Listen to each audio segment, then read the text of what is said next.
Hello everyone, I am Dharmraj Bhardwaj और आज की क्लास में मैं आपको परसेंटेज का एक और सम सॉल्व करवा रहा हूँ जो कि आपकी एग्जाम के लिए इम्पोर्टेंट है। क्वेश्चन है Sunny invest some amount and get a loss of 10% in the first year. एक लड़का है सनी जो कि कुछ अमाउंट इन्वेस्ट करता है और उसे फर्स्ट ईयर में इस इन्वेस्टमेंट में 10% का लॉस होता है and but in the next year he gains a profit of 20%। लेकिन जस्ट नेक्स्ट ईयर में उसे 20% का प्रॉफिट मिलता है एट द एक्चुअल अमाउंट, जो अमाउंट उसने इन्वेस्ट किया था उस पर। If at the end of 2 years his capital is increased by rupees 1440, then find his actual amount।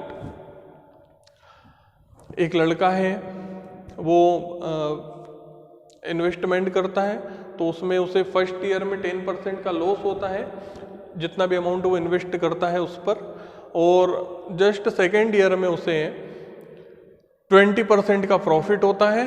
और यहाँ पर हमें लास्ट में उसका कैपिटल जो अमाउंट उसने इन्वेस्ट किया था वो बढ़कर हो जाता है 1440 रुपीज़, मतलब ये पूरा उसे प्रॉफिट हो रहा है। Then find his actual capital, तो उसने कितना अमाउंट इन्वेस्ट किया था ये हमें यहाँ पर पता करना है।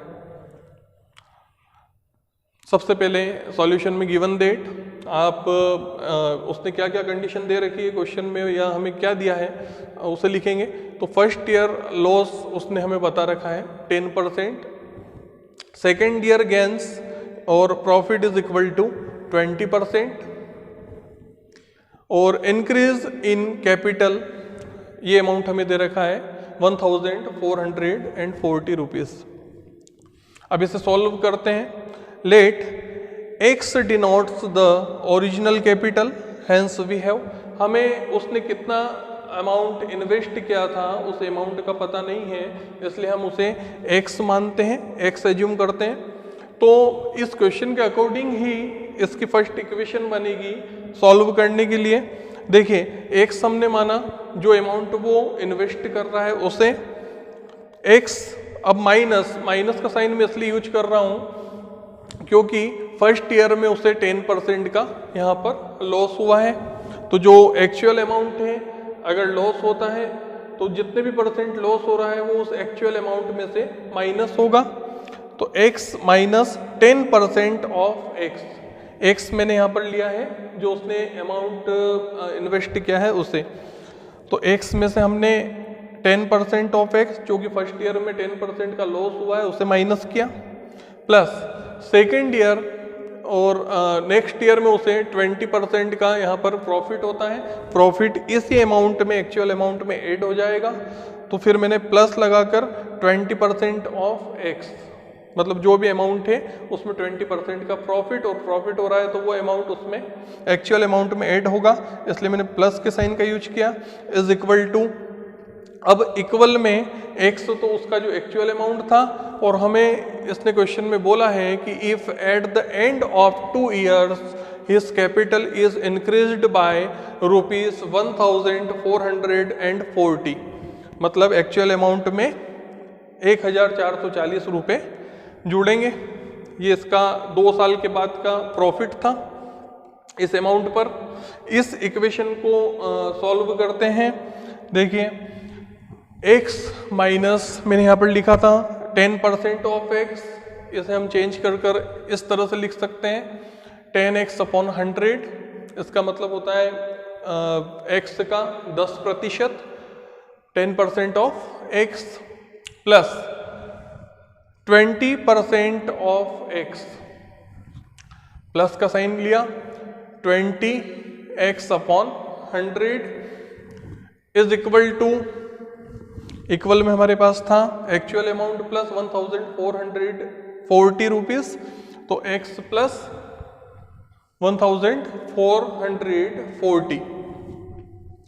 नेक्स्ट स्टेप में इसे सॉल्व करते हैं। x minus 10x upon 100 plus 20x upon 100, इस तरफ x था और यहाँ पर भी एक x बन रहा था, तो इसे मैंने LHS में लिया, तो यहाँ पर ये प्लस का था, इस तरफ आने से माइनस का हुआ, तो ये इक्वेशन बनी x minus 10x upon 100 plus 20x upon 100 minus x और इज इक्वल में ये अमाउंट था प्लस में 1440। एलसीएम यहाँ पर लेंगे तो 100 इसका एलसीएम है। यहाँ पर देखिए ये बन जाएगा 100x minus 10x plus 20x minus 100x और अपॉन में इसका एलसीएम 100 इज इक्वल टू 1440। इसे सॉल्व करते हैं। 100x प्लस का है और यहाँ पर माइनस का है, ये दोनों कैंसिल हो जाएंगे। माइनस का 10x प्लस का 20x, तो ये होगा 10x upon 100 is equal to 1440। 10x is equal to 1440 into 100, ये 100 यहाँ पर क्रॉस मल्टीप्लाई में चला गया। x इज इक्वल टू, अब हमें यहाँ पर एक्चुअल अमाउंट कितना था यही पता करना था, जिसे हमने x से डिनोट किया था, x से, तो x is equal to 1440 into 100 upon 10, ये 10x था तो यहाँ का 10 इसके इक्वल की इस तरफ अपॉन में चला गया। इसे सॉल्व करेंगे। 10 से 100 10 टाइम्स कट होता है और 1440 में 10 का मल्टीप्लाई, तो हमारा अमाउंट आ जाएगा 14,400। यही एक्चुअल अमाउंट था जो उसने फर्स्ट ईयर में इन्वेस्ट किया था और 14,400 पर उसे फर्स्ट ईयर में 10% का लॉस हुआ और फिर सेकेंड ईयर में 20% का प्रॉफिट हुआ था। तो ये हमारा फाइनल आंसर है, x is equal to 14,400। Thank you so much.